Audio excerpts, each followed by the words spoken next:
ایک بار پھر چھا گیا ہے۔ اللہ سے کچھ بندے اللہ کی توفیق سے لگے ہیں دن رات،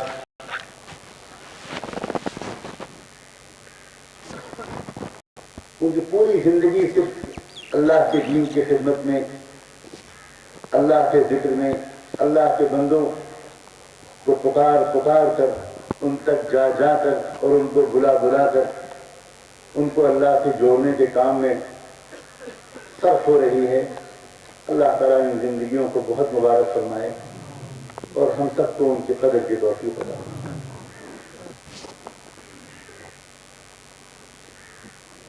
اب یہ بالکل اختتامی نشست ہے۔ آپ اس نشست کے بعد انشاءاللہ اپنے اپنے گھروں کو واپس جائیں گے، اپنے اپنے مشغلوں میں اور کاروباروں میں پھر سے لگیں گے۔ یہاں آپ کو بلانے والوں کی یہ خواہش ہے کہ آپ جیسے آئے تھے ویسے ہی واپس نہ جائیں۔ آپ نہا دھو کر واپس جائیں، صاف ستھرے بن کر واپس جائیں، پچھلے گناہوں کا بوجھ اپنے کندھے سے اتار کر اور اللہ کی مغفرت کا پروانہ لے کر واپس جائیں۔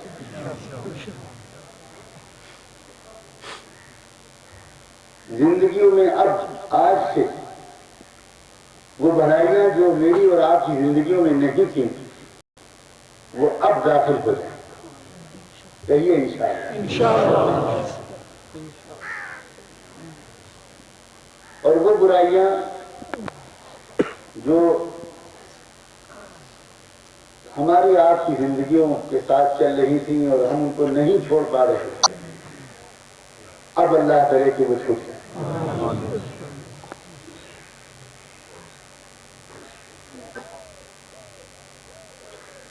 ہزاروں بھلائیاں ہیں جو ابھی تک ہمارے اندر نہیں آئیں، اور ہزاروں برائیاں ہیں جو ہمارے ساتھ ہماری زندگیوں میں ابھی چل رہی ہیں۔ اس قسم کے اجتماعوں میں آنے کے بعد اصلی فائدہ یہ ہو کہ جو کچھ آدمی نے سنا ہے اس کو برابر یاد رکھے اور اس کے آئینے میں اپنی تصویر کو، اپنے چہرے کو روز دیکھتا رہے۔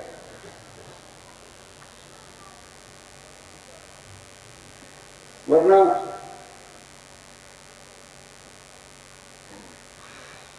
یہ تو میں نہیں کہوں گا کہ فائدے سے بالکل خالی رہتا ہے، لیکن پورا فائدہ نہیں اٹھا پاتے ہم میں سے اکثر لوگ۔ بار بار سنتے ہیں، اس وقت کچھ شرمندگی ہوتی ہے، اس وقت کچھ دل دکھتا ہے، آنکھ سے کچھ آنسو نکلتے ہیں، دعا مانگتا ہے آدمی، لیکن اس کے بعد پھر زندگی ویسے ہی ہو جاتی ہے جیسی تھی۔ دھیرے دھیرے دھیرے دھیرے وہ احساس بھی جاتا رہتا ہے، جو دل پر اثر شروع میں پڑتا تھا، آہستہ آہستہ وہ اثر پڑنا بھی کم ہوتا چلا جاتا ہے، اور یہ بڑے خطرے کی علامت ہے۔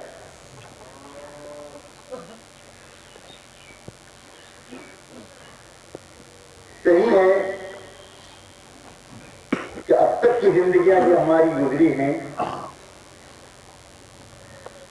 بہت گناہوں سے بھری ہوئی زندگی، مگر دوستو جو رب ہے ہمارا وہ معاف کرنے کے لیے ہر وقت تیار رہتا ہے۔ وہ انتظار میں ہے کہ اب اس مجمع میں کون ہے جو سچی توبہ کر کے اٹھے گا۔ کوئی کہنا چاہے تو کہہ سکتا ہے کہ فرشتوں کو اس نے لگا رکھا ہے، قلم کاغذ ہاتھ میں ہے اور ناموں کی فہرست لکھی جانی بات ہے۔ کون ہے جو سچے دل سے توبہ کر کے معافی مانگ کر اٹھے گا اور پکا ارادہ کر کے اٹھے گا کہ اب شیطان کی نہیں مانوں گا، اب نفس کی نہیں مانوں گا، اب اللہ کی مانوں گا، اللہ کے رسول کی۔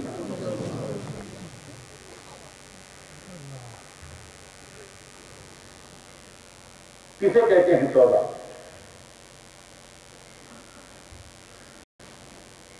کبھی کبھی آدمی اپنی زندگی کی پریشانیوں سے تنگ آ کر یا کسی غصے یا غم کی کیفیت سے بالکل مغلوب ہو کر خودکشی کرنے کے ارادے سے زہر کھا لیتا ہے. ایسا ہوتا رہتا ہے. کھا تو لیا اس نے زہر، لیکن جب زہر اپنا کام کرنا شروع کرتا ہے اور آدمی کے پیٹ میں درد ہونا شروع ہوتا ہے، قے آنی شروع ہوتی ہے، بدن اینٹھنا شروع ہوتا ہے، تو اس وقت آدمی پر کیا گزرتی ہے؟ وہ اپنے رشتے داروں سے، اپنے گھر والوں سے، اپنے ڈاکٹر سے ہاتھ پیر جوڑ کر، چیخ کر، چلا کر، رو کر، تڑپ کر یہ خوشامد کرتا ہے کہ بس اس مرتبہ بچا لو، اب میں نہیں کھاؤں گا، اب میں کبھی یہ غلطی دوبارہ نہیں کروں گا، اس مرتبہ بچا لو بس. اس خاص غصے کی کیفیت میں آ کر میں نے یہ کام کر تو لیا مگر اب پچھتا رہا ہوں، خدا کے لیے اس مرتبہ بچا لو. امام غزالی رحمۃ اللہ علیہ نے لکھا ہے کہ کسی ایمان والے بندے سے اگر گناہ ہو جاتا ہے تو اس گناہ کے بعد وہ اس طرح تڑپتا ہے جس طرح خودکشی کے ارادے سے کوئی زہر کھا لینے والا پڑتا ہے. وہ اس گناہ کے بعد اس طرح اللہ تعالیٰ سے معافی مانگتا ہے کہ اللہ بس اس مرتبہ معاف کر دیجئے، ایک موقع اور دے دیجئے، اب نہیں کرتے. اللہ کرے کہ مجھے اور آپ کو آج اس مجلس میں یہ توبہ نصیب ہو. اور جب بندہ اس طرح کی توبہ کرتا ہے تو پھر کیا ہوتا ہے؟ پھر یہ نہیں ہوتا کہ اللہ تعالیٰ معاف کر دے،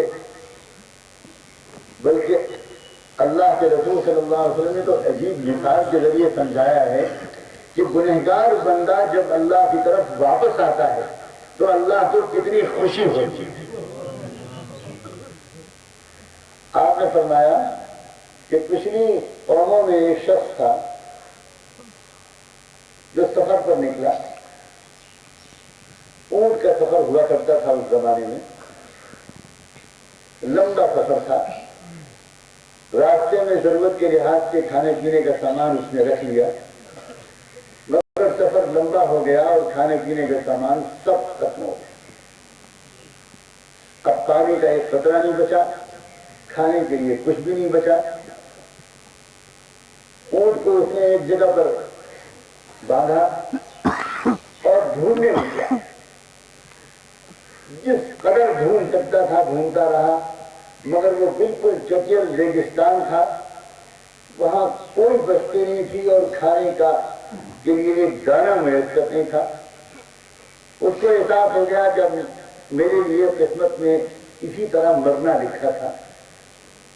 اس نے سوچا کہ میں اب کس طرح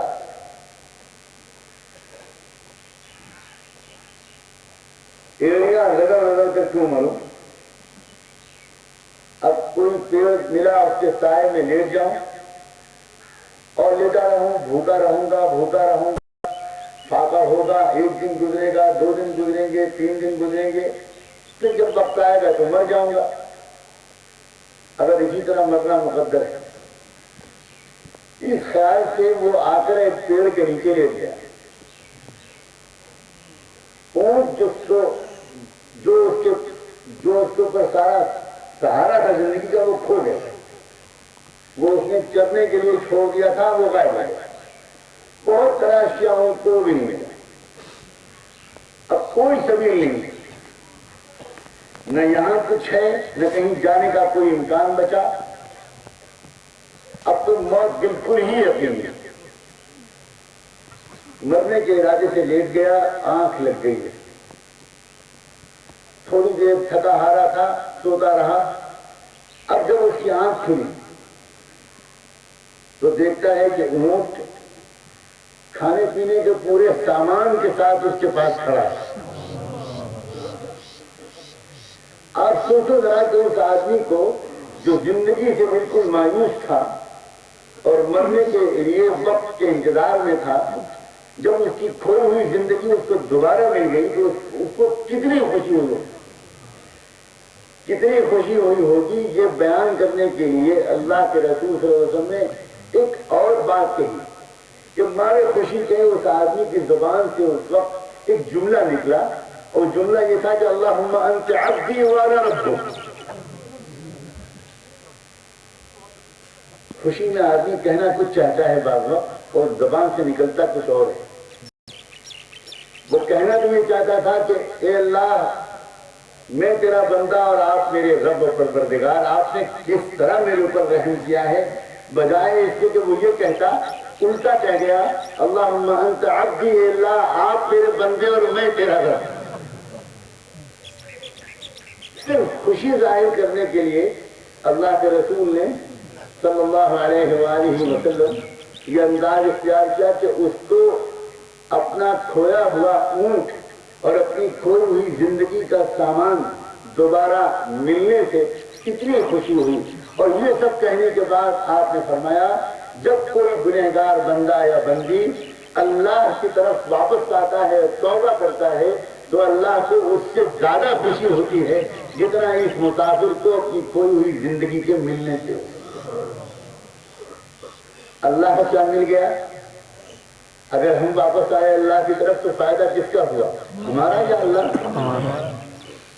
اللہ کو کہے کہ خوشی ہو رہی ہے۔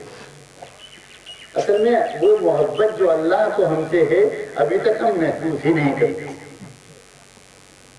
ماں باپ کے لیے سب سے تکلیف دہ بات یہ ہوتی ہے کہ اس کی اولاد، ان کی اولاد ان کی محبت کو محسوس نہ کرے۔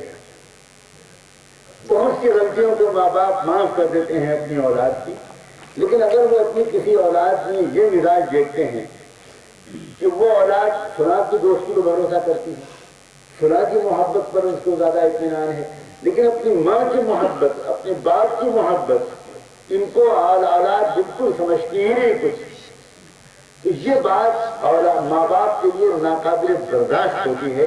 اولاد تو کیا معلوم کہ کس محبت سے ماں نے اس کو پالا تھا۔ تو یہ اولاد کی اگر یہ بات ماں باپ کو سب سے زیادہ ناگوار گزرتی ہے تو ہم اولاد جو اللہ کی محبت کو محسوس نہیں کر رہے ہیں اللہ کو کتنی ناگوار گزرتی ہے۔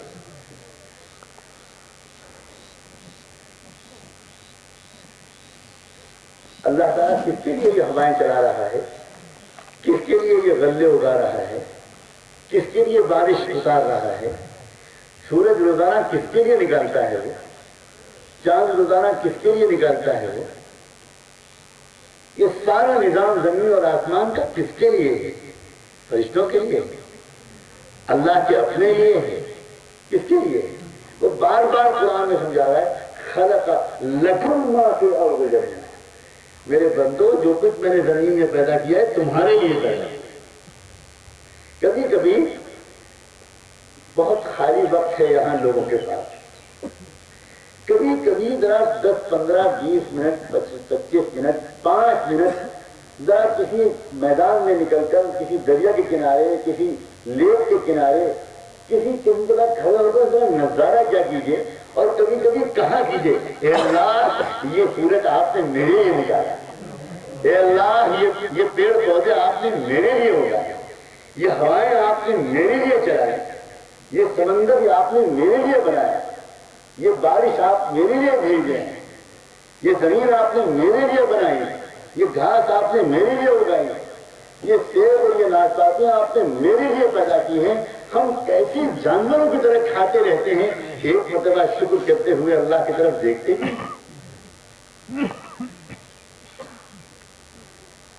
ہماری تو کیا کریں، اللہ والوں کے پاس رہے بغیر نہ میری پلے کچھ پڑ سکتا ہے نہ آپ کے پلے کچھ پڑ سکتا ہے۔ صاف سن لیں، دین نہ پڑھ کر آئے گا اور نہ سن کر آئے گا، دین دیکھ کر آئے گا۔ دین نہ پڑھ کر آئے گا اور نہ سن کر آئے گا۔ پڑھ کر اور سن کر دین کے سیکھنے کا شوق پیدا ہو سکتا ہے، لیکن دین جو آئے گا وہ کسی کی زندگی میں دیکھ کر آئے گا۔ شاید ابھی آپ کی سمجھ میں یہ بات آئی نہیں، آپ کے چہروں سے ایسا لگ رہا ہے آپ گھبرا رہے ہیں کریں سن کر دین نہیں آئے گا، کل سے سن رہے ہیں ہم لوگ تو گلا کے وقت ضائع کریں، کہتے ہیں پڑھ کر دین نہیں آئے گا تو مدرسے کا ہے کہ لیے آپ کے چہروں سے لگ رہا ہے، آپ کی آنکھوں سے کہ ابھی یہ بات آپ کی سمجھ میں نہیں آئی۔ اچھا ہے، یہ چہرے پر ظاہر ہونا چاہیے کیا سمجھ میں آیا کیا نہیں سمجھ میں آیا، بغیر سمجھے سر ہلا دینا یہ کوئی اچھی عادت نہیں۔ اب جو میں کہوں گا انشاءاللہ وہ بات سمجھ میں آئے۔ صحابہ کرام ساری دنیا کے اولیاء اللہ سے سب سے زیادہ بلند مقام ہیں، اس میں تو کسی کو کوئی شک نہیں۔ بعد میں آنے والے ائمہ، فقہا، محدثین، اولیاء اللہ، مشائخ ایک سے ایک بڑے، لیکن وہ سب مل کر بھی کسی صحابی سے افضل نہیں ہو سکتے۔ صحابی کا مقام ہمیشہ بلند ہے، کیوں آخر کیا وجہ ہے؟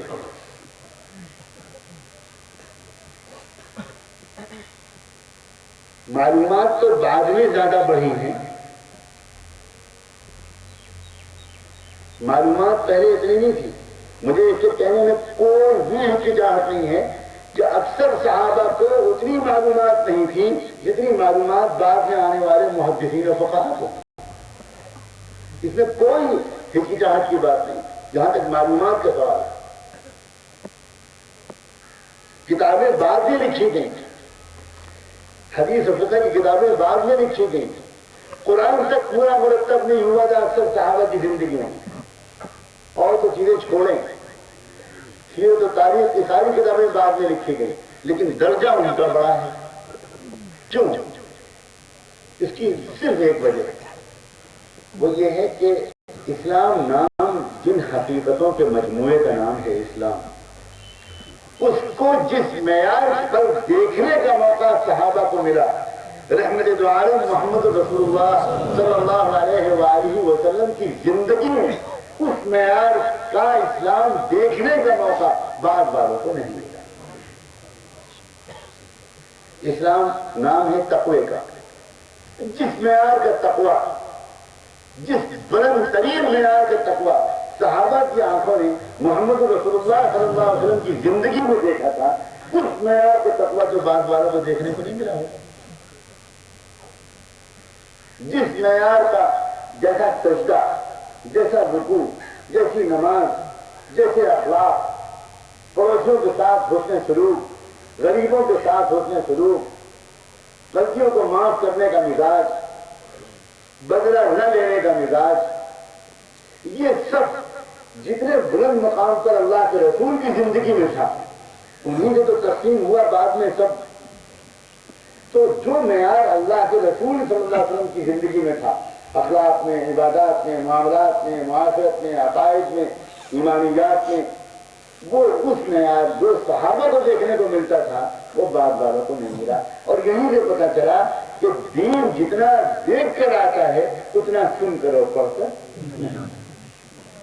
اور یہی وجہ ہے کہ صحابہ کو دیکھنے والوں کے مقابلے میں صحابہ بہت اونچے، اور صحابہ کو جن لوگوں نے دیکھا ان کے مقابلے، ان کے بعض والوں کے مقابلے میں وہ تابعین کا مقام سب سے بلند، اس لیے کہ صحابہ کی زندگی میں جس معیار کا اسلام انہوں نے دیکھا، اس معیار کا اسلام بعض والوں کو تابعین کی زندگی میں دیکھنے کو نہیں ملا۔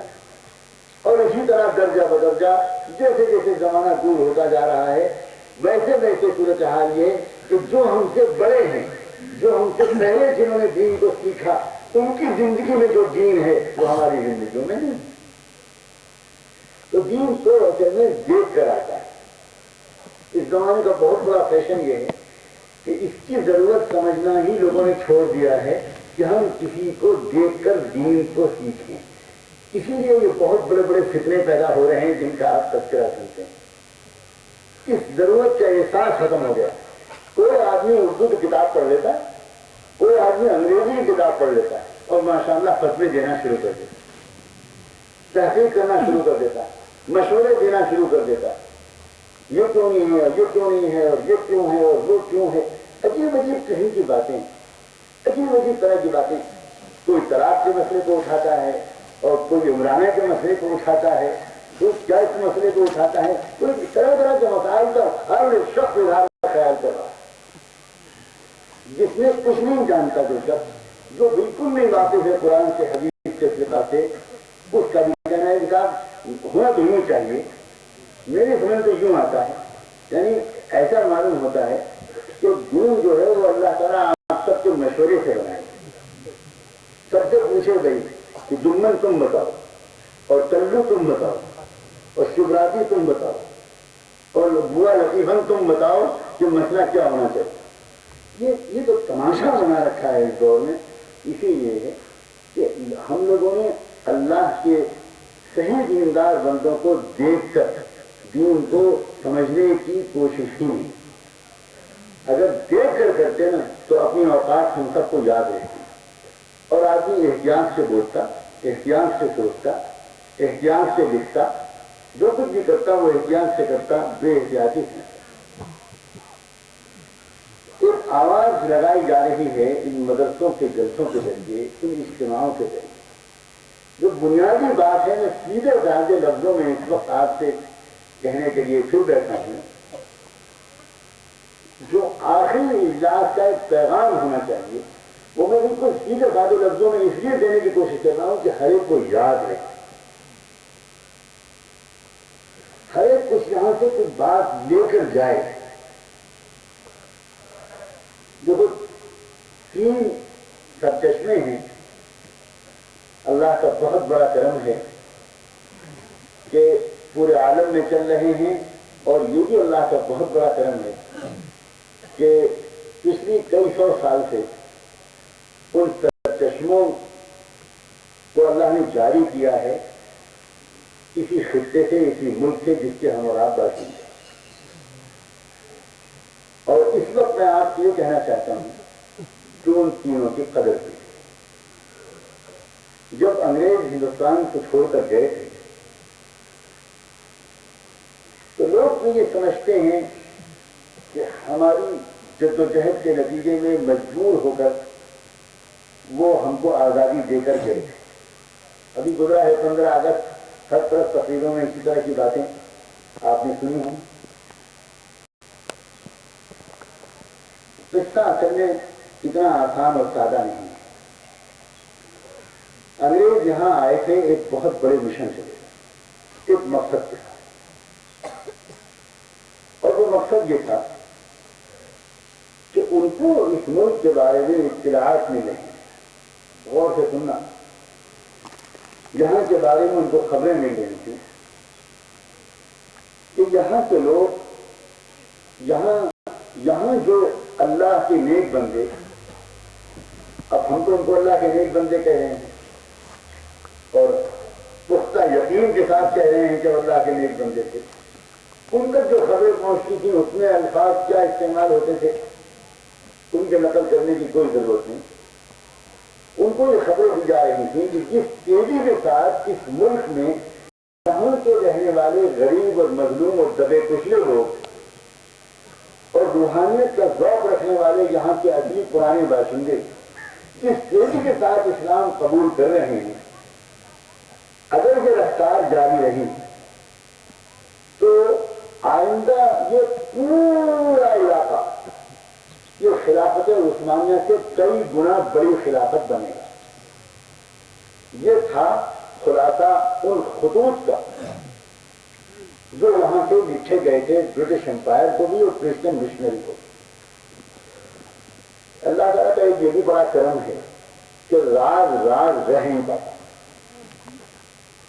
سب چیزیں کچھ دن کے بعد کوئی نہ کوئی انتظام اللہ ایسا کرتا ہے کہ وہ چیزیں صاف منظر عام پر آ جاتی ہیں. برطانیہ کی حکومت کا تو ایک نرالا قانون ہے، اس کا تو ایک عجیب غریب قانون ہے. اللہ کرے کہ وہ باقی رہے، ان کو خبر نہ پہنچ جائے کہ ہم اس قانون سے بہت خوش ہیں، ورنہ وہ بدل دیں.